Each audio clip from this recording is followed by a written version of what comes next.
हरे कृष्णा। आप सभी भक्तों का हार्दिक स्वागत फिर एक बार जो अभी अभी उपस्थित हुए। तो हम दोनों श्लोक का मैं 18 और 19 का अनुवाद पढ़ता हूँ और तत्पश्चात हम शुरुआत करेंगे। 18 नंबर श्लोक का अनुवाद है। मनुष्य को चाहिए कि वह ऐसी स्थिति में किसी दूसरे व्यक्ति के घर न जाए, भले ही वह उसका संबंधी या मित्र ही क्यों न हो, जब वह मन से शुद्ध हो और अतिथि को तनी हुई भ्रुकुटियों एवं क्रुद्ध नेत्रों से देख रहा हो। शिव जी ने कहा, यदि कोई शत्रु के बाणों से आहत हो तो उसे उतनी व्यथा नहीं होती जितनी की स्वजनों के कटुवचनों से होती है, क्योंकि वह पीड़ा रात दिन हृदय में चुभती रहती है। हम जानते हैं, कहावत भी है कि अगर प्रभु जी, अगर कोई पराये ने मुझे धोखा दिया होता तो चल जाता, लेकिन ये तो मेरे अपने हैं, ये तो मेरे अपने मेरे साथ ऐसा व्यवहार कर रहे हैं, बताइए क्या करें। लेकिन ये संसार में ऐसा ही देखा गया है कि जो नजदीकी होता है, पराया होता है, वही आत्मघात करता है। ये परंपरा से चलते आ रहा है, कोई नई बात नहीं है। लेकिन हमें यह समझना है कि हम इसमें क्या समझे और व्यवहार करें। हम्म ये दक्ष जो है, दक्ष के अंदर बहुत ज्यादा दंभ है, अहंकार है, गर्व है। और जब सती अपने घर मायके जाती है, जाएगी, यहाँ तो अभी तक हमें पता है कि आगे क्या होने वाला है, इसलिए ये शब्द निकल रहे हैं। लेकिन देखने जाए तो अभी तक गई नहीं है। अभी तक तो पत्नी पति समझा रहे हैं कि मत जाइए। हाँ, एक बार मेरे साथ हो गया है ऐसा, मेरा अपमान किया है आपके पिता ने, तो हमें नहीं जाना चाहिए, और आमंत्रण भी नहीं है। बिन बुलाए मेहमान तो जाना ही नहीं चाहिए।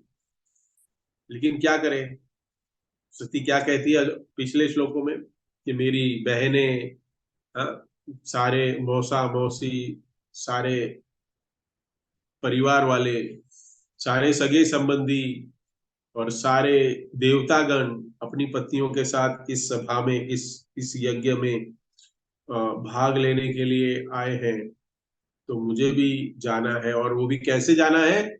16 श्रृंगार करके। कैसे जाना है कि अपने श्रृंगार, सारे आभूषण, और वो भी कैसे आभूषण? हम देखते हैं कि मैं अपने घर से लाई, आपने नहीं दिया है, मेरा पहन के जा रही हूं मैं। हम्म, तो ये सारे हमारे गृहस्थों के लिए बहुत सीख है, व्यवहार के लिए, व्यवहारिकता। तो यहाँ बता रहे हैं कि आरोपित भ्रुवि। तो कैसी, इसका अनुवाद क्या कहते हैं कि उठी हुई भ्रुकुटियों, उठी हुई ऐसे, ये गुस्से में कोई देखता है ना आंखों से।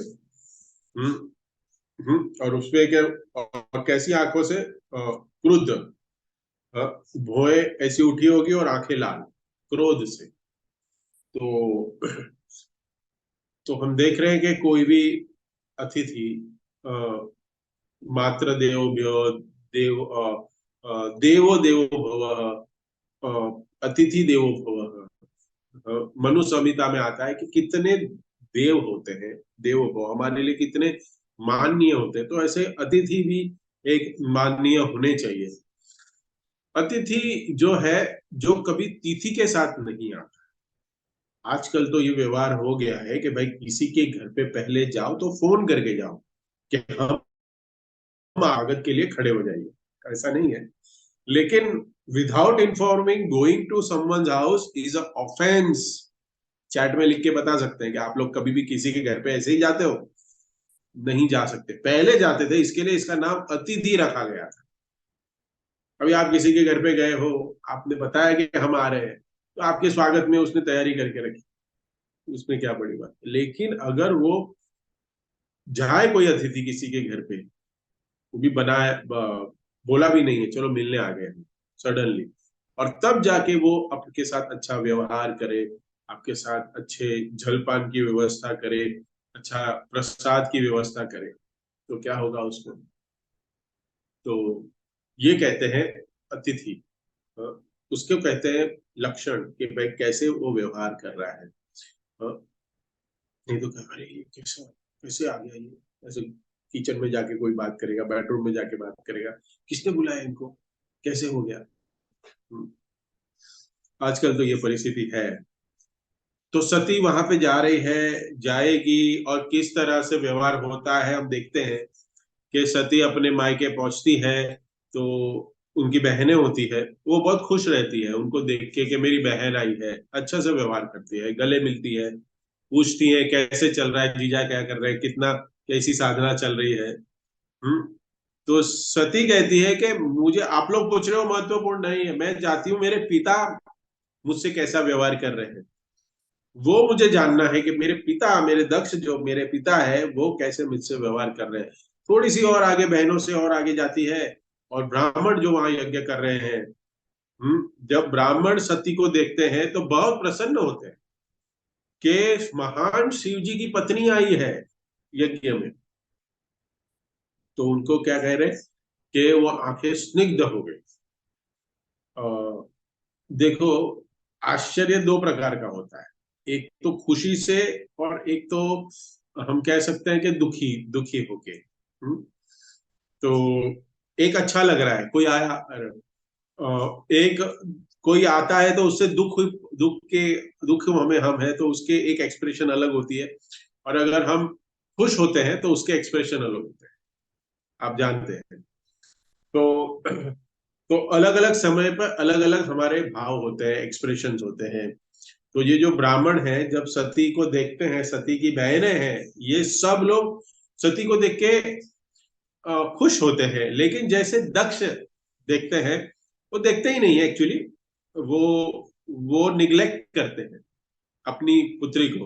तो किसी के चेहरे के हाव भाव से हमें पता चल जाना चाहिए कि उस व्यक्ति के अंदर क्या चल रहा है, वो क्या सोच रहा है।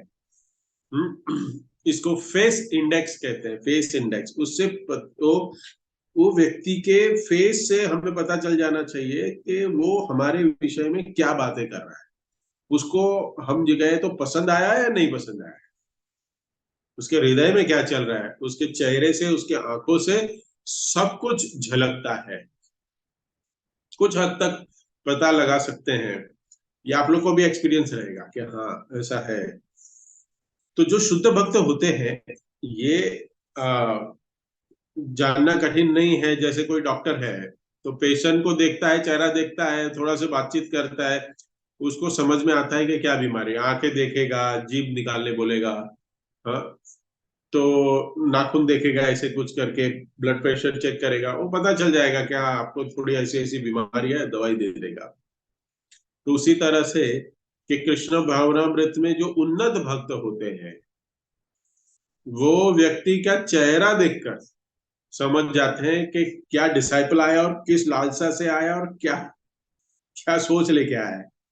कई बार भक्त लोग बोलते हैं कि गुरु महाराज के पास हम जब जाते हैं तो पता चल जाता है महाराज जी को। तो ये कोई मिस्टिक नहीं है, ये कोई आश्चर्य की बात नहीं है, कोई जादू नहीं कर रहे हैं गुरु महाराज कि उनके सामने जाएंगे और वो अंदर तक झांक लेते हैं, कि कैसे वो एक्सरे मशीन नहीं लगी है। वो ऐसा क्यों है? क्योंकि वो शुद्ध स्तर पर है, वो भौतिक उन्नत चेतना में है, भौतिक चेतना में नहीं है, वो उन्नत चेतना में। उनको पता चल जाता है कि जो भी डिसाइपल है वो मेरे पास किस भाव से आया है, क्या मांगने आया है, और क्या उसको देना चाहिए, हाँ, उसकी क्या इच्छा है। वो गुरु को सब कुछ ज्ञान होता है। तो शिव जी चेतावनी तो दे रहे हैं कि तुम वहां जाओगी तो तुम्हारा सम्मान नहीं होने वाला है, क्योंकि पता है कि कुछ हो गया है हमारे साथ। तो दक्ष अभी भी वो क्रोधित है, और अगर तुम जाओगी तो तुम्हें भी उसका प्रॉब्लम तो मेरे से हुआ है, उसे नहीं होना चाहिए, तुम उसकी पुत्री हो। लेकिन क्या करे, वो देहात्म बुद्धि में है। हम्म, हम ये नहीं देखते। आगे आएगा, आगे हम चर्चा करेंगे कि एक भक्त को कैसे व्यवहार करना चाहिए। और यहाँ पे ये भी पता चल रहा है, दूसरे श्लोक में यहाँ रखा है कि तुम ये सहन नहीं कर पाओगे। सती को कह रहे तुम ये सहन नहीं कर पाओगी अगर तुम्हारा अपमान हो गया। तो विश्वनाथ चक्रवर्ती ठाकुर इस श्लोक के तात्पर्य में लिखते हैं, ये प्रभुपाद का तात्पर्य है, लेकिन प्रभुपाद हम जानते हैं कि प्रभुपाद ने बहुत महान महान आचार्यों की टीकाओं को लेके उन्होंने अपने भक्ति वेदांत तात्पर्य दिए हैं। तो विश्वनाथ चक्रवर्ती ठाकुर अपने तात्पर्य में कहते हैं कि जो दक्ष है वो किस तरह व्यवहार करता है सती के साथ, जैसे उसके शत्रु हैं। अपनी पुत्री का शत्रु के अनुसार वो व्यवहार कर रहा है, दक्ष व्यवहार कर रहा है सती के साथ। तो हम 7वें स्कंद में और भी देखते हैं कि प्रहलाद महाराज अपने सहपाठियों को क्या समझाते हैं कि जो व्यक्ति ऐसे सोचता है कि ये मेरा मित्र है, ये मेरा शत्रु है, तो वो भौतिक चेतना में है कि ये मेरा अपना है, ये मेरा पराया है, ये मेरा मित्र है, ये मेरा दुश्मन है। ये सब द्वैत, ये जो ड्युअलिटी है, ये सब भौतिक चेतना की है, वो आध्यात्मिक चेतना में नहीं है। ये प्रहलाद महाराज कहते हैं अपने सहपाठियों को, कि कौन से सहपाठियों को, कोई एमबीए करने नहीं आए थे वो, तो बेसिक क ख ग सीखने आए थे उन लोग, और उनको ये ज्ञान दे रहे हैं। कभी कभी हम कहते हैं प्रभु जी आज का क्लास कुछ समझा नहीं, बहुत ऊपर से चला गया, बहुत फिलोसॉफिकल था। हाँ, ठीक है फिलोसॉफी, क्योंकि हमारी बीमारी भी तो बहुत ही गहन है ना। देखिए यहाँ प्रहलाद महाराज अपने स्टूडेंट्स, अपने को स्टूडेंट्स को, हाँ, अपने क्लासमेट को ये ज्ञान दे रहे हैं कि हमें द्वैतवाद से ऊपर उठना है। ये जो दक्ष है वो सती के साथ शत्रु की तरह व्यवहार कर रहा है, और ये सती को सहन नहीं हो रहा है। तो कहने को क्या है कि हमारी चेतना दूषित है, शुद्ध नहीं है, निम्न स्तर पे है। तो हम एक व्यक्ति को क्या करते हैं, हम एक व्यक्ति को अपना दुश्मन देखते हैं या फिर मित्र की समान देखते हैं। जो मुझे संतुष्ट करता है, मेरी इच्छाओं को सेटिस्फाई करता है, वो मेरा मित्र है। और जो मुझे संतुष्ट नहीं करता, वो मेरे लिए कार्य नहीं करता, वो मेरे लिए शत्रु है। जो मेरे विरुद्ध है वो मेरा दुश्मन है। लेकिन जो उन्नत भक्त होते हैं उनको शत्रु मित्रता, ये जो द्वैतता है वो चली जाती है। उसका उदाहरण हम देख सकते हैं, जो दशती जो है वो दक्ष के घर जब जाती है अपने मायके, तो दक्ष बुरा व्यवहार करता है। और जब नारद मुनि दक्ष के पास जाते हैं तो दक्ष नारद मुनि के साथ भी व्यवहार बुरा ही करता है। लेकिन सती क्या करते हैं और नारद मुनि क्या करते हैं, बहुत अंतर है। ये विज्ञान है। दोनों के साथ बुरा व्यवहार हुआ है, लेकिन दोनों के रिएक्शन अलग है। हाँ, भले सती एक परम वैष्णव की पत्नी है, लेकिन ये जानना बहुत जरूरी है कि वो परम वैष्णव की पत्नी होते हुए भी वो एक स्तर पे नहीं पहुंची। देह त्याग कर देती है सती। आगे आएगा कि सती क्या देखती है कि मेरा अपमान हुआ है, मतलब मैं शिव जी का अपमान के समान है। और ये जो शरीर जो मुझे मिला हुआ है वो इस व्यक्ति का ही, मेरे पिता ये जो दक्ष है जो मेरा अपमान कर रहे हैं उनका दिया गया है। मुझे ऐसा शरीर ही नहीं चाहिए, ये शरीर ही नहीं चाहिए मुझे। ये शरीर मुझे दक्ष से मिला है, इसलिए ये शरीर को खत्म कर दो। ये रिएक्शन हो। नारद मुनि दक्ष प्रजापति के पास जाते हैं, तो दक्ष नारद मुनि को बहुत ही अपमान करता है। और ध्रुव महाराज का नारद मुनि ने उद्धार किया, हम जैसे देखते हैं। प्रचेतास का किया, उसी लाइन में दक्ष प्रजापति आते हैं। तो दक्ष प्रजापति का भी उद्धार करना मेरा कर्तव्य है, इसलिए नारद मुनि जाते हैं उनके पास, दक्ष को भी समझाने के लिए, कुछ सुनाने के लिए कथा। लेकिन दक्ष प्रजापति उल्टा नारद मुनि को ही सुना देते। हाँ, कभी कभी मंदिर में भक्त लोग को हम देखते हैं कि कुछ सुना है, लेकिन वही अपनी फिलोसॉफी झाड़ देते हैं। नहीं प्रभु जी ऐसा होना चाहिए, वैसा होना चाहिए, ऐसा है, ये प्रॉब्लम है, वो प्रॉब्लम है। सुनिए तो ठीक से। तो दक्ष प्रजापति नारद मुनि का सुनना चाहिए, तो दक्ष प्रजापति नारद मुनि को कहता है तुम बड़े असाधु हो, साधु तो मैं हूं, मैं साधु हूं, ऐसा बोलते हैं। और तुमने जो मेरे बच्चे थे उनको भटका दिया, जब तक भौतिक जगत के इस तिखापन जो है उसको सहन नहीं करता है, तो उसको वैराग्य के मार्ग पे नहीं जाना चाहिए। ये फिलॉसफी दत्त की है। जिनको भौतिक जगत में सुख दुख मिलने वाले थे, वो तो तुमने मेरे बेटे को दिया ही नहीं, डायरेक्ट वैराग्य का मार्ग दे दिया। हाँ। तो नारद मुनि क्या कहते हैं, वो खड़े रहते हैं चुपचाप, सुन रहे हैं फिलोसॉफी। अरे प्रभु जी ऐसा करना चाहिए, प्रभु जी ऐसा है, मुझे ये समझ नहीं आती प्रभुपाद की, ये गलत हुआ, ये मंदिर में गलत हुआ, वो गलत हुआ, ऐसे सब कहते रहते हैं लोग। स्थित प्रज्ञ भक्त है, वो सुनते रहते हैं, रिएक्शन नहीं देते। बहुत सीख है इसमें। नारद मुनि विचार करते हैं कि जब ये ऐसे कटु शब्द बोलता रहेगा, बाद में उसको पश्चाताप तो होगा, और जब पश्चाताप होगा तब मैं क्या करूंगा, तब मैं उनको कथा सुनाऊंगा, तब उसको मैं ज्ञान दूंगा। लास्ट वीक मैंने इसी के अनुसार एक कथा कही थी कि हमारा जो ईगो है ना, क्योंकि जो मैं कर रहा हूँ वो सबसे ज्यादा सही है, मुझे जो सही लगता है मैं वो करूंगा, ये सही है, वो हमें कभी कभी बहुत गलत मार्ग पे हमारा ईगो सेटिस्फाई कराती है माया। ईगो सेटिस्फाई करने में हमारी मदद करती है माया बार बार। तो मैंने बहुत सोचा उदाहरण दिया था, लेकिन वो बहुत लंबा उदाहरण है समझने के लिए, नहीं तो आज के कथा से हम थोड़ा हट जाएंगे, इसलिए मैं नहीं बता। बट ये बात सच है कि हमारा ईगो जो हमें हमें लगता है कि मैं सही हूं, उसको सपोर्ट करती है हमारी माया। हमारी मतलब हमने उसको पाल के रखा है, भगवान की है, तो ये माया है ना, उसको सेटिस्फाई करती है कि तेरा ईगो है ना, उसको मैं, तेरा ईगो सही है, तू सही है, रख तेरे पास तेरा ईगो, दूसरों की बात मत मानना। ये ऐसे ही करती है। तो नारद मुनि क्या है, भक्त कैसे होता है, नारद मुनि से सीखना चाहिए। वो शॉक शॉक एब्जॉर्बर होते हैं ना गाड़ी में, कितने भी गड्ढे आए कुछ भी आए, हाँ, लेकिन हमें कम लगते हैं। तो कितना भी दक्ष प्रजापति बोल रहे हैं, लेकिन नारद मुनि को फर्क नहीं पड़ रहा है, उनको नहीं फर्क पड़, ये भगवान के भक्त के लक्षण है। कोई मान करे अपमान करे कैसा भी व्यवहार करे, उसको ऐसा नहीं लगना चाहिए कि अरे उसने मुझे ऐसे बोल के क्या इसको छोड़ूंगा नहीं। कुछ महीनों पहले मेरी फैक्ट्री में दो वर्कर का झगड़ा हो गया। हाथापाई हो गई। तो लेके आए मेरे केबिन में, तो मैंने बोला क्या हो गया, ये क्या कर रहे हो तुम लोग। तो बोलता नहीं, इसने मुझे गाली दी। तो मैं तो हंसी मजाक में था, क्योंकि अगर मैं भी सीरियस हो जाऊंगा तो वातावरण और जो माहौल है और खराब हो जाएगा।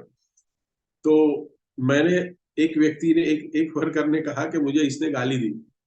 तो मैंने बोला तूने को दी, लेकिन तूने ली क्यों, तेरे को लेनी नहीं चाहिए थी, तूने दी क्यों, उसने दी लेकिन तूने ली क्यों। वो दोनों हंसने लग गए, मेरा हंसे हुआ चेहरा देख के। मैं बोला जाओ चुपचाप काम करो, गले मिलो और जाओ। तो ये बहुत जरूरी है कि उसने मुझे कोई कहा, कटु वचन कहे, और हमने उसको फिर हम उस कटु वचन के ऊपर हम उसके ऊपर हमारा रिएक्शन देते हैं, हमारी प्रतिक्रिया देते हैं। खासकर ये देखा गया है, ट्रेन में भी कोई ट्रैवल कर रहा है, देखते हैं थोड़ा सा लग गया, किसी ने गाली दे दी, अरे हाथापाई चल रही, इतनी जल्दी होती है, अरे यहाँ पे खड़े रहने के लिए जगह नहीं, आप लोग मारामारी करने के मूड में। देखा गया है जो ट्रैवल करते हैं। तो ये क्या है, देहात्म बुद्धि में है, उनका कोई शास्त्रों का ज्ञान नहीं है।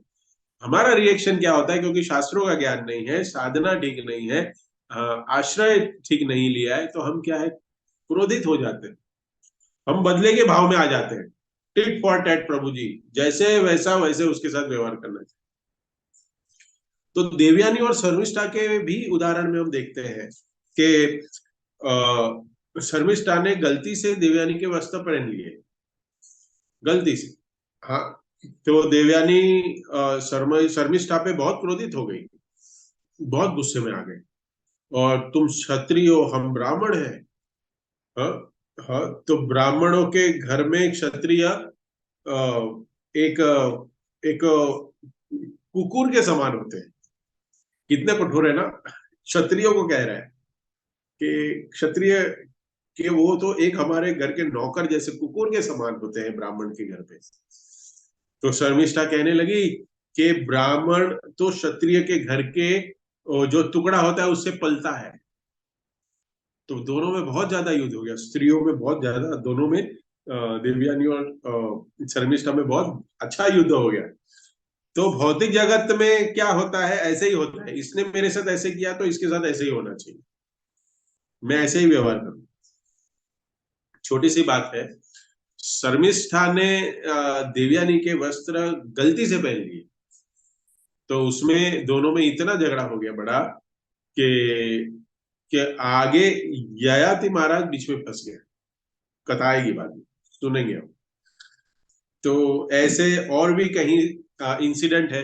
तो नारद मुनि क्या कह रहे हैं, हमें क्यों शत्रु लग रहा है, क्योंकि हम निम्न देहात्म बुद्धि, निम्न प्रकार की बुद्धियों से सोच रहे हैं कि वो हमारा शत्रु है। हमारा शत्रु नहीं है, हम शत्रु सोच रहे हैं। वो हमारा दुश्मन नहीं है, क्योंकि हम निम्न चेतना में है कि जो मेरे इंद्रियों को संतुष्ट कर रहा है वो मेरा मित्र है, जो मेरे इंद्रियों को संतुष्ट नहीं कर रहा है, मेरी इच्छाओं को प्रफुल्लित नहीं कर रहा है, मेरी इच्छाओं का दमन कर रहा है, वो मेरा शत्रु है। और मेरी इच्छाओं को जो प्रेरणा दे रहा है, मेरी इच्छाओं को पूरा करने में जो मुझे सहभाग दे रहा है, वो मेरा मित्र है। तो इसीलिए हम देखते हैं कि बाहर के समाज में, भक्तों के समाज में भी हो जाता है कभी कभी। जैसे प्रभुपाद एक लेटर लिखते हैं, एक डिवोटी है, उनको एड्रेस करते हैं कि कनिष्ठ अवस्था में, हाँ, जो कनिष्ठ अवस्था में व्यक्ति होता है, वो क्या सोचता है कि बहुत सारे अलग अलग कारणों के कारण, हाँ, मैं भक्ति में एडवांस नहीं हो पा रहा हूँ। कभी कभी ऐसा हुआ है, कारण देते रहते हैं ना, अरे अरे आप लोग क्यों भक्ति ठीक से नहीं कर पा रहे हो, क्यों रेगुलर नहीं जुड़ रहे हो, क्यों रेगुलर संडे टेम्पल नहीं आ पा रहे हो, क्यों आप 16 माला अटेंटिवली जप नहीं कर पा रहे हो, क्या कारण है। तो बहुत सारे अलग अलग कारण देते रहते हैं, और हमारे पास हर महीने अलग अलग कोई कारण देने के लिए है, क्योंकि कारण नंबर बहुत सारे हैं, बहुत कारण है। तो हम कहते हैं कि मेरी कोई गलती नहीं है, लेकिन उसके कारण मैं प्रभु जी भक्ति नहीं कर पा रहा, इस कारण के वजह से, ये झमेले के वजह से ये मैं नहीं कर पा रहा। तो हम कारणों के कारण के वजह से भक्ति नहीं कर पा रहे, ऐसा हम सोचते हैं। लेकिन ऐसा नहीं है। कृष्ण भावनामृत में जब उन्नत होता है कोई व्यक्ति, वो जब तक उन्नत नहीं है, वैसे अनुकूल चीजों को लेना है, प्रतिकूल चीजों को छोड़ना है। हमें पता है, रूप गोस्वामी हमें कहते हैं। हाँ, लेकिन यहाँ पे क्या कह रहे हैं शिव जी के, वहां पे अगर तुम जाओगे, अपमान होगा, तुम सहन नहीं कर पाओगे। इसको प्रतिकूल, ये प्रतिकूल परिस्थिति है, इसको मत पकड़ो। हम क्यों नहीं भक्ति कर पा रहे, क्योंकि हम प्रतिकूल चीजों को करते रह रहे हैं, और अनुकूल चीजों को हम नहीं कर रहे, क्योंकि अनुकूल जो चीज है वो हमारी श्रेयस है, लेकिन हमें लगता है प्रेयस। वो हमारी श्रेय देने वाली है, लेकिन हम भाग रहे प्रेयस वस्तु के लिए, जो हमें अभी फायदा देता है। लेकिन क्या करेंगे, अगर हम भक्ति करेंगे, अच्छे से साधना करेंगे, गुरु के आदेशों का पालन करेंगे, प्रचार करेंगे, बुक डिस्ट्रीब्यूशन करेंगे, शास्त्रों को पढ़ेंगे, अगर हम करेंगे तो हम इस जन्म मृत्यु जरा व्याधि के चक्कर से उठ जाएंगे। लेकिन ये अभी गारंटी, अभी क्या कह रहे हैं हम लोग कि प्रभु जी अभी रिजल्ट नहीं आ रहा है ना इसका, वो तो मरने के बाद गए तो गए, नहीं गए क्या पता क्या होगा। भगवत गीता कह रही है, भगवान स्वयं अर्जुन को कहते हैं, अगर स्वर्ग की प्राप्ति भी करनी है तो भक्ति करनी पड़ेगी। उच्च लोगों की प्राप्ति करने की। तो अलग अलग तरीके से एसोसिएशन लेना है, जो हमें भक्ति में आगे बढ़ने के लिए प्रेरणा देता है, उत्साह देता है। ऐसा हो गया तो गलती हुई है, ठीक है। एक होता है न्यूट्रल टाइप का एसोसिएशन, ज्यादा कुछ लेना देना नहीं। हाँ, जो जो ग्रुप में रहते हैं ना, कि दोनों भक्त एक साथ आए हैं, आते हैं जाते हैं, बातें करते हैं, चले जाते हैं, ये भक्ति में कभी बढ़ावा नहीं दे पाते एक दूसरे को, क्योंकि वो मित्र की तरह है, और बस उसका भी लेवल वही है, मेरा भी लेवल वही है, ऐसे ही। तो ठीक है, न्यूट्रल, औपचारिकता के लिए कर रहे हैं। और एक संबंध जो होता है, वो कभी कुछ गलती हो गई ना, तो हमें इतना डांट मिलेगी, ऐसी त्रुटि कुछ करेंगे हम, तो हमें हमें कुछ ऐसी डांट मिलेगी और हमें छोड़ेंगे नहीं। हाँ, तो हमें किसके कौन से व्यक्ति का संग लेना चाहिए, प्रभुपाद यहाँ लिखते हैं, ऐसे भक्तों का संग लेना चाहिए जो सजातीय है। सजातीय स्निग्ध कहते हैं, लाइक माइंडेड, सजातीय। तो लाइक माइंडेड डिवोटीज का जो उच्चतर भक्ति में उच्चतम है, वैसे भक्तों का संग लेंगे तो हमारा अपलिफ्टिंग होगा, हमें ऊपर ले जाएगा। लेकिन ऐसे भक्तों का संग लेंगे जो डिस्करेज कर रहे हैं, जो अनावश्यक रूप से त्रुटि निकाल रहे हैं, तो वो क्या होगा, धीरे धीरे हमारा नुकसान होगा, हमारी भक्ति से हम हट जाएंगे। तो प्रेम, मैत्र, कृपा और उपेक्षा, मंदिर में जो मध्यम अधिकारी वो कैसे डील करता है, अलग अलग व्यक्तियों के साथ अलग अलग तरीके से डील करता है, ये जानना बहुत जरूरी है। भगवान से क्या करता है, प्रेम करता है, भक्तों के साथ मैत्री करता है, जो इनोसेंट है उनके साथ उनके ऊपर कृपा करता है, और द्वेषी है उनको द्वेष नहीं करता, निग्लेक्ट करता है। ये मध्यम अधिकारी, उच्चतम उच्च अधिकारी का नहीं है, ये कनिष्ठ है, मध्यम है और उच्च अधिकारी, उत्तम अधिकारी। तो मध्यम अधिकारी ऐसे करता है कि वो प्रेम है भगवान से करता है, मित्रता करता है अपने जो भक्तगण है उनसे मित्रता रखता है। हाँ, और जो द्वेषी है वो सबसे इंपॉर्टेंट है, जो द्वेष करता है ना उसको निग्लेक्ट करता है, द्वेष वालों के साथ द्वेष नहीं रखता, वो निग्लेक्ट करता है, अरे वो कर रहा है ना द्वेष, लेकिन ठीक है हम नहीं करेंगे।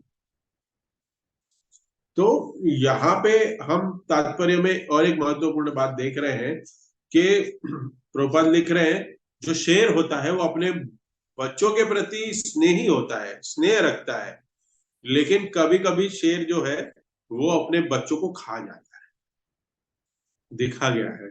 तो कहने का मतलब ये है कि जो रक्षक होते हैं वो कभी भक्षक बन सकते हैं, सोसाइटी में होता है। जो प्रोटेक्शन देने वाला है, वही जो सुरक्षा देने वाला है, वही क्या है, वो भक्षक बन जाता है। हम देखते हैं, हाँ, टीवी में तो हम देखते रहते हैं, कोई सिक्योरिटी है, उसने चोरी कर ली। अरे तुम्हें सिक्योरिटी के लिए रखा था, तुम ही चोरी करके चले गए। हाँ, तुमने ही चोरी कर ली, ये देखा गया है ऐसा। तो वो रक्षक था, लेकिन क्या हो गया, भक्षक बन गया वो।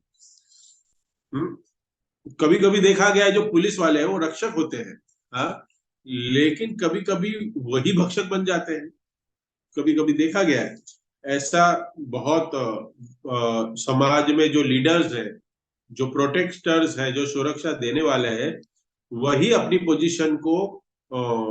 पोजीशन का गलत फायदा लेके भक्षक बन जाते हैं। यहाँ पे भी वही बता रहे प्रभुपाद, तात्पर्य में क्यों लिख रहे हैं उदाहरण को, क्योंकि दक्ष जो है वो पिता है, हाँ, और पिता ऐसा व्यवहार नहीं कर सकता, लेकिन क्या करे, वो देहात्म बुद्धि में, अपने ईगो में, अपने सारी लालसाओं में, अपनी इच्छाओं में ऐसा जकड़ा हुआ है कि उसको सही या गलत नहीं समझ में आ रहा है। कोविड के टाइम देखा हमने कि बहुत लोग बीमार है, लेकिन डॉक्टर्स ने एक्सप्लॉइट किया, जिनके पास पैसा है उससे ज्यादा पैसा लिया, कुछ गलत दवाइयां है, वो गलत दवाइयों का ज्यादा पैसा ले लिया, जानबूझ के ऑक्सीजन मीटर पे बहुत सारा करप्शन हुआ, क्योंकि ये कौन थे, रक्षक थे, लेकिन ये भक्षक बनते। डॉक्टर का काम है इलाज करना, लेकिन उसने पैसे कमाने की लालसा में ये सब कुछ किया। तो ये समाज में जो लीडर्स हैं, ये जो लीडर्स हैं वो ये जो है, ये कभी कभी भक्षक बन जाते हैं, और देखा है, और क्योंकि ये ज्ञान नहीं है उनके पास कि कैसा व्यवहार करना चाहिए। और ऋषभ देव अपने अपनी भागवतम में हम ऋषभ देव की कथा सुनेंगे, तब ऋषभ देव भी कहते हैं भगवान कि क्या करना चाहिए, कभी भी किसी को माता पिता गुरु नहीं नहीं बनना चाहिए उस व्यक्ति को, जब तक वो अपने आश्रितों को जन्म मृत्यु जरा व्याधि के चक्कर से न छुड़ा पाए। हाँ? गुरु न शिष्यात, जननी न शिष्यात, पिता न शिष्यात, स्वजन न शिष्यात। बहुत बहुत है कि अगर कोई माता पिता अपने बच्चे को भक्त नहीं बनाते हैं, तो उसको इस संसार में बच्चा पैदा करने की आज्ञा ही नहीं। ये देखिए कितना कितना हैवी स्टेटमेंट है, ये भगवान बता रहे हैं। हाँ, क्या करें लेकिन। हाँ, माता पिता का रोल, शिक्षक का रोल है। हाँ, ये आश्रय प्रदान करने वाला है, ये सुरक्षा देने वाला है। और यहाँ पे दक्ष क्या कर रहा है? सुरक्षा नहीं प्रदान कर रहा है, वो शत्रुता प्रदान कर रहा है। हम्म। बेटी कितनी भी बड़ी हो जाए, कितनी भी बेटी अपने पति के पास चली जाए, लेकिन वो तो पिता के आश्रित में ही रहती है। पिता को हमेशा अपनी बेटी घर आए तो कैसा व्यवहार करना चाहिए? खुश खुशहाल रहना चाहिए, कैसे हाँ पूछने चाहिए, खबर पूछनी चाहिए, अच्छे अच्छे व्यंजन खिलाने चाहिए, क्योंकि मायके आई है बेटी। हम मायके में आराम तो करती है बेटी। हम्म। तो सुरक्षा प्रदान करने वाले हैं, वही गलत कार्य करने लगे हैं, तो क्या हो जाएगा? तो इस केस में यही है, कितना भी शिवजी और दक्ष प्रजापति तनाव का माहौल है, लेकिन पुत्री घर गई है, तो दक्ष प्रजापति को मधुर वचन स्वागत करना चाहिए, क्योंकि वो पुत्री अपनी। लेकिन द्वेष भरा हुआ है, एनवियसनेस है, तो उसके क्या हो गया है कि इसमें क्या लिखा है कि एजिटेट होते रहती है। हाँ, दृढ़ मूल रहते हैं। क्या लिखते हैं यहाँ पे? विशुद्ध पूर्ण कपटी व्यक्तियों पर विश्वास नहीं करना चाहिए, क्योंकि वे सदैव दृढ़ मूल रहते हैं। दृढ़ मूल मतलब यहाँ वहां, कभी यहाँ कभी वहां, जिनका कभी कोई विश्वास नहीं कर सकते, जिसका मन हमेशा द्वेष भरा हुआ है। आगे के तात्पर्य में आता है कि दक्ष सती से अच्छी तरह के व्यवहार करता तो भी दक्ष के ऊपर विश्वास नहीं कर सकता, क्योंकि कब उसका व्यवहार चेंज होगा ना, वो नहीं पता चलता। कंस, आप जानते हो कंस को तो, वह क्या होता है कि देवकी माता का विवाह जब होता है तो वो खुद रथ चलाता है और देवकी और वसुदेव को लेके जाता है। तो कंस जो है बड़ा व्यक्ति है, राजा है, लेकिन जैसे देवताओं के द्वारा, आकाशवाणी के द्वारा उसको पता चलता है कि देवकी का 8वां पुत्र कंस को मारने वाला है, तो कंस का व्यवहार कैसे हो जाता है? चेंज हो जाता है इमीडिएट। वो देवकी को मारने के लिए तैयार हो जाता है। फिर वसुदेव जी समझाते हैं, अलग अलग तरीके से समझाते हैं, और तब बाद में क्या करता है? जेल में डाल देता है सबको, मारता नहीं है। लेकिन जब 7वीं संतान होती है, सॉरी 8वीं संतान जब होती है, तो जो पुत्री को उत्पन्न करते हैं, तो कंस पत्थर पे मार, जोर से मारने का प्रयास करता है दीवार पे, और दुर्गा देवी प्रकट होती है। और जैसे दुर्गा देवी प्रकट होती है, तो कुछ समय के लिए कंस डर जाता है। जिनकी मैं उपासना कर रहा हूं वो ये है। हाँ, मैंने, और तब उसको ऐसे ज्ञानी होती है कंस को कि मैंने इतने समय तक इनको जेल में क्यों रखा, वसुदेव और देवकी को, मेरी बहन के साथ, जीजाजी के साथ मैंने ऐसा व्यवहार क्यों किया। छोड़ देता है। लेकिन अगले दिन क्या होता है? सारे मिनिस्टर्स, संघ का प्रभाव, सारे मंत्रीगण, चर्चा होती है, मीटिंग कॉन्फ्रेंस रूम में होती है कि भाई ये देवी देवताओं का भरोसा नहीं करना चाहिए। विष्णु भी तुम्हारे डर से सबके हृदय में बैठे हैं हुए, कंस के डर से। विष्णु डर के वजह से नहीं बैठे हृदय। हाँ, वो बैठे हैं, इसके लिए हम बोल रहे हैं, हम चल रहे हैं। हम्म। और देखते हैं कि देवी देवताओं पे भरोसा नहीं करना चाहिए, ऐसे कंस के मंत्रीगण उसको कहते हैं। और हो सकता है कि दूसरी जगह कहीं जन्म लिया हो, इसलिए सचेत रहो। और कंस क्या करता है? वापस जेल में डाल देता है। तो ऐसे द्वेषी लोग होते हैं जिनके ऊपर कोई विश्वास नहीं कर सकते। आज कैसा बोलेगा, कल क्या बोलेगा, कुछ पता नहीं। उनका माइंड हर टाइम चेंज होते रहता है। उसको नहीं पता क्या करना है। ये द्वेषी लोग होते हैं। इसलिए यहाँ पर हम देखते हैं कि उदाहरण और भी है हमारे शास्त्रों में, कि चित्रकेतु महाराज का उदाहरण लेते हैं कि चित्रकेतु महाराज कहाँ पहुंचते हैं? शिव जी के वहां पहुंचते हैं, कैलाश पर्वत पहुंचते हैं। वहां पे पार्वती जी भी थी, और शिव भी है। और पार्वती जो जी है, सती, वो शिव जी के गोद में बैठी हुई, और सारी सभा को शिव जी संबोधित कर रहे हैं। तो चित्रकेतु महाराज देखते हैं तो वो हंसने लगते हैं। और किस चीज पे हंसते हैं? कि शिव जी इतने महान हैं कि माया देवी स्वयं बैठी हुई है उनकी गोद में, और शिव जी प्रवचन दे रहे हैं, संबोधित कर रहे हैं। इस बात पे चित्रकेतु महाराज को वो दृश्य देख के हंसी आई कि कितने महान है शिव जी। लेकिन हंसना देख लिया, और पार्वती ने देखा कि ये हंस रहा है, तो क्या किस पे हंस रहा है? मुझ पे हंस रहा है, हम पे हंस रहा है कि शिव जी ने मुझे गोद में लिया है। और पार्वती जी ने इतना क्रोधित हो गई, ऐसा श्राप देती है कि अगली योनि असुर की बन जाए। तो ऋषि श्रृंगी जो परीक्षित महाराज को श्राप देते हैं, वो तो एक ब्लेसिंग है कि 7 दिन में मृत्यु होगी। आ, और राज्य से पूरे विरक्ति हो गई। लेकिन चित्रकेतु महाराज का जो श्राप था, असुर बन जाओगे, जो सती ने दिया, पार्वती माता ने जो चित्रकेतु महाराज को दिया कि आप असुर बन जाओगे, तो उठना बैठना खाना पीना किनके बीच में होगा? आपका असुरों के बीच में। कोई भक्त नहीं है। हाँ? तो चित्रकेतु महाराज क्या कहते हैं?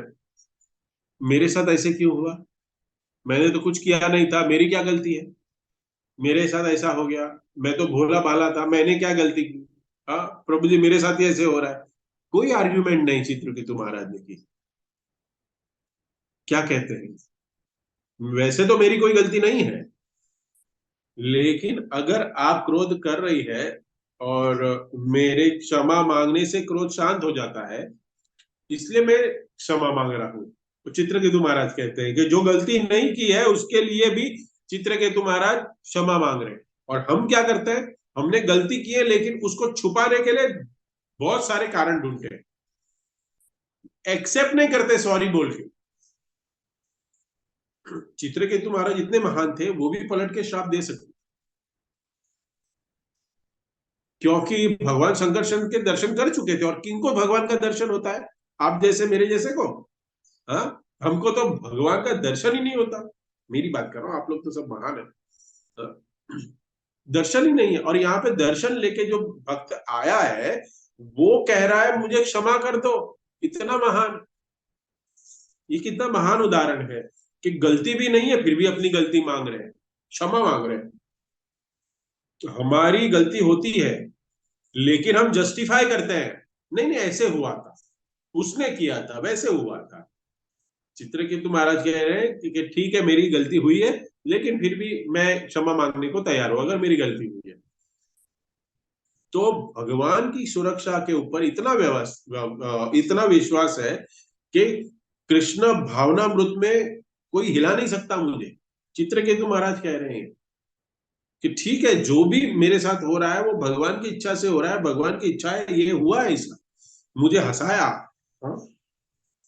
तो मेरा जो संबंध है भगवान का, भगवान के साथ, मेरे गुरु के साथ, मेरे संबंधियों के साथ, इसको कोई हिला नहीं सकता, बिगाड़ नहीं सकता।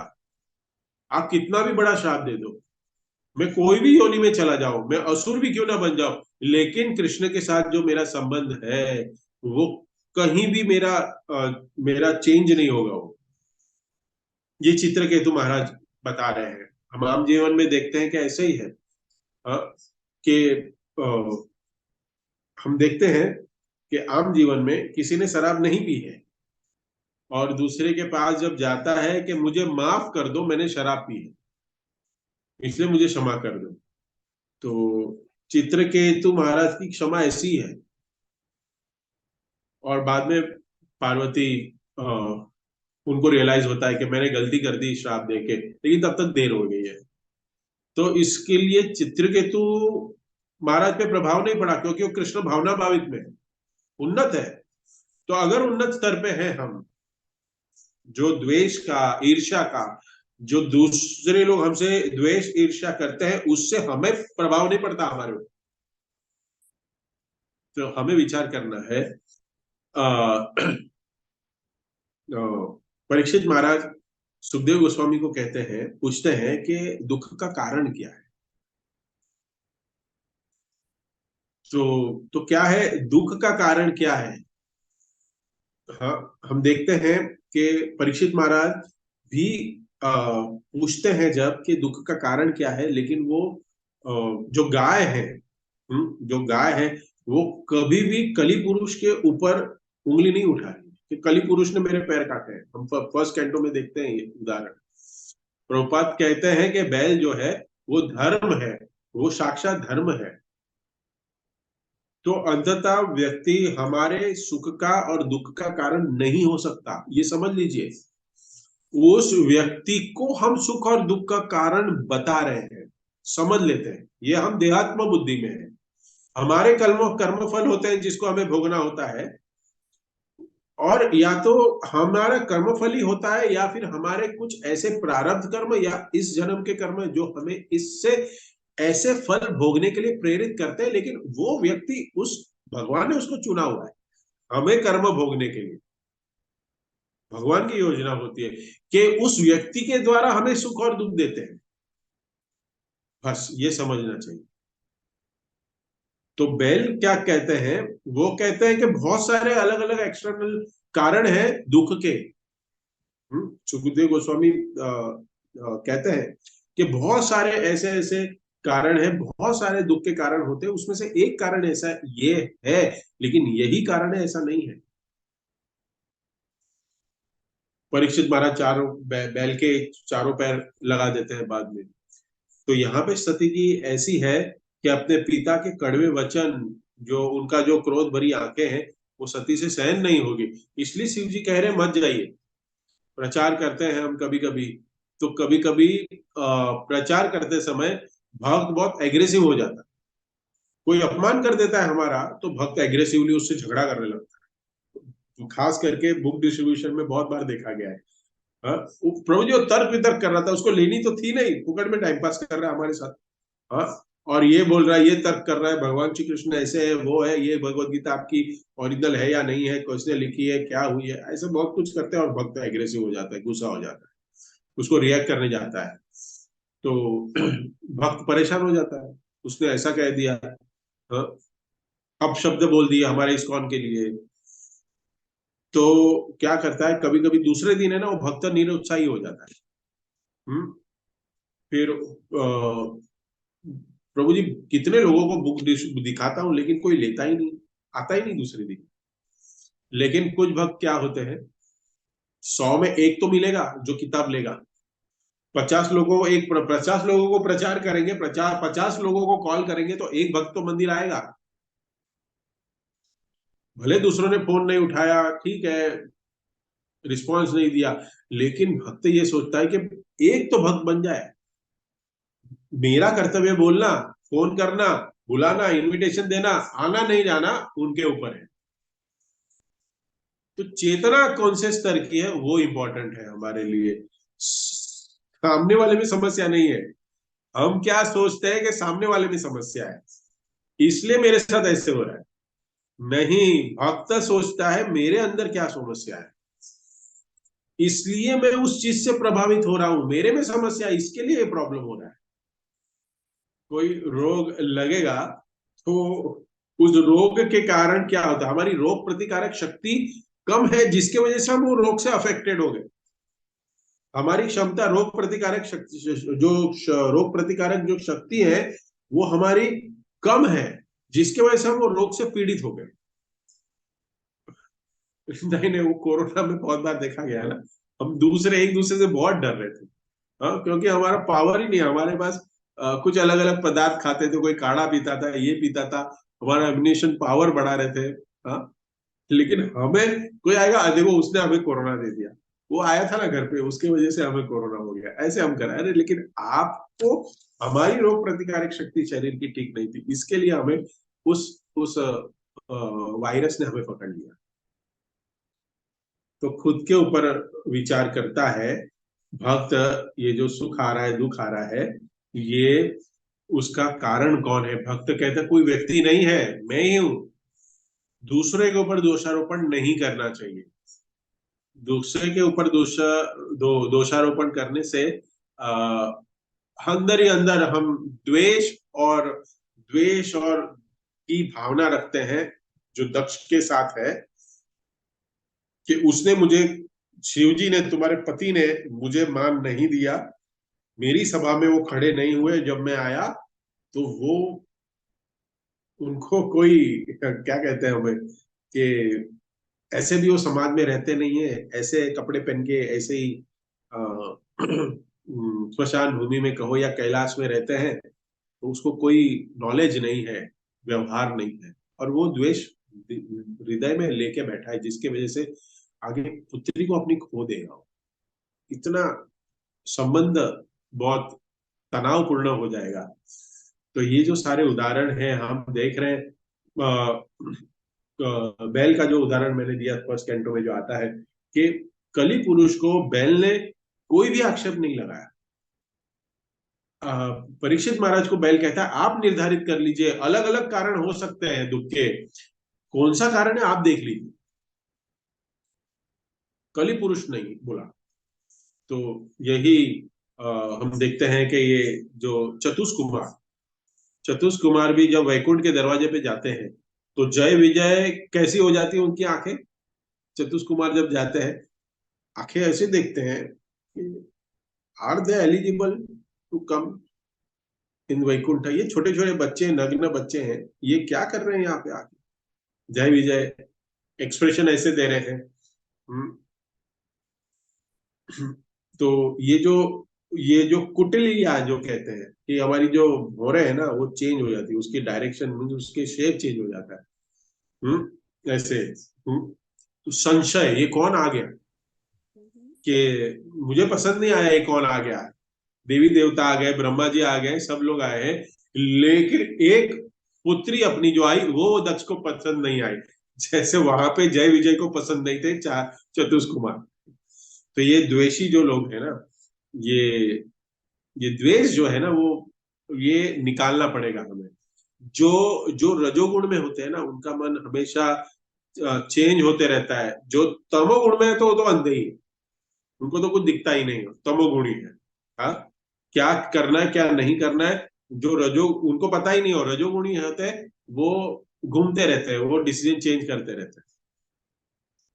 दक्ष का मन भी ऐसे ही घूमना है। तो इसलिए हमें ये समझना है कि द्वेष और जो जो अनर्थ है, द्वेष जो सबसे बड़ा अनर्थ है भक्ति में हमारा, हमें हमें भक्ति में बहुत बाधक है। ये द्वेष यही, ये द्वेष ही का, ये इस श्लोकों में द्वेष के बारे में बता रहे हैं। हमें द्वेष नहीं करना है, we should be very pure. अगर किसी को भक्त को बैक टू गॉडेड जाना है, तो वहां पे ईर्ष्या और द्वेष, ये दोनों का कोई मीन्स, ये दोनों गुणों का, गुणी कह सकते हैं इसको, कोई भी कार्य नहीं है। अगर वहां पे कोई भक्त ने भगवान की अच्छी सी सेवा कर दी और भगवान ने अप्रिशिएट कर दिया, भगवान खुश हो गए, तो भक्त को भी खुश होना ही है। ये ईर्ष्या द्वेष के कारण हम यहाँ इस धराधाम में गिरे हुए।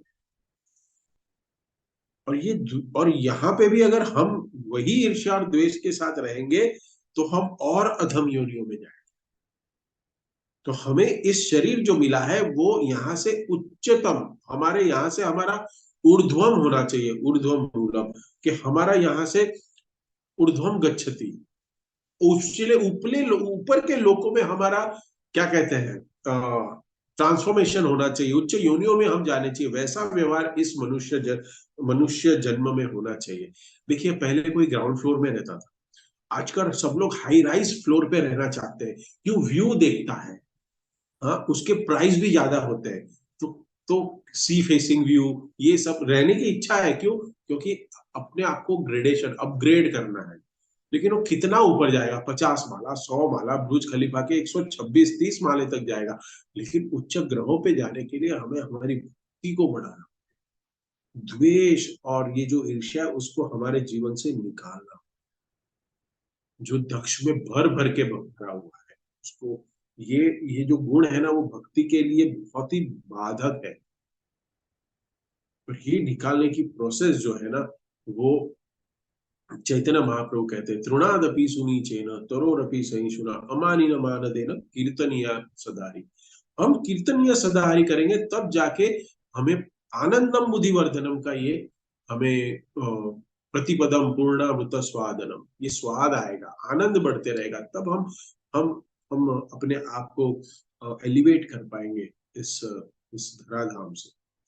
तो इसी के साथ इस सेशन को मैं यहाँ विराम देता हूँ। किसी कोई भक्त का कमेंट टिप्पणी प्रश्न है तो पूछ सकते हैं, otherwise we can do the kirtan. Hare Krishna.